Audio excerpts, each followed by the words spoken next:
Okay, so where do we start? So the simple answer is it's almost kind of like a do nothing scenario, because it's not actually do nothing. What it is observe.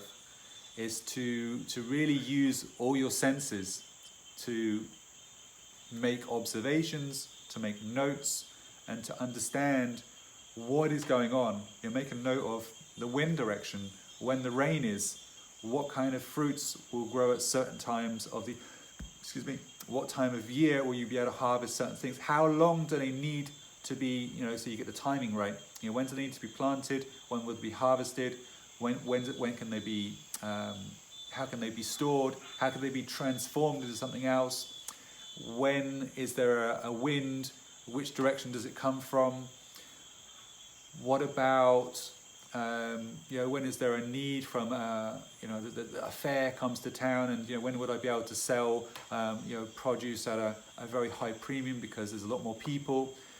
These are all things that you can observe and you can note, and then you can actually start to put them together. You can make lists, and this is how we start with permaculture, understanding what it is our personal needs are. We have to remember when you're on the airplane and it says put your own oxygen mask on first before dealing with your children, okay? Because you can't help your children if you're unconscious, quite simply, right? So the same thing for our foods. It's great to save the planet, but we can't do it if we're starving ourselves. So we've got to think about how we can feed ourselves first and foremost.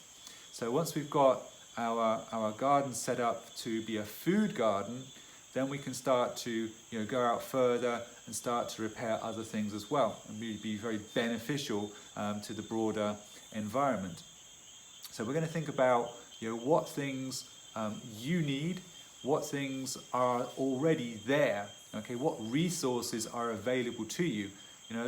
Generally speaking, we have a limited amount of finance. So we need to work out what is the budget we've got, what can we do with that budget, how much sunshine do we get, do we have enough that we could actually, so for example, I have solar panels, okay? I live off-grid, so I don't really have any other choice. My choices perhaps would have been wind. I have a river, so maybe I could have done a hydroelectric system, or I get sun. So the truth is there's not that much wind here. There is wind at times, but it's not persistent. I'm in the tropics, so we get a fairly good amount of sun per day. And the river here is such that it's a stream. It's a stream most of the time, and in the tropics you get such heavy rainfalls that stream turns into a raging torrent at the end of a 5-hour rainstorm. So that would wash away potentially all the expensive equipment.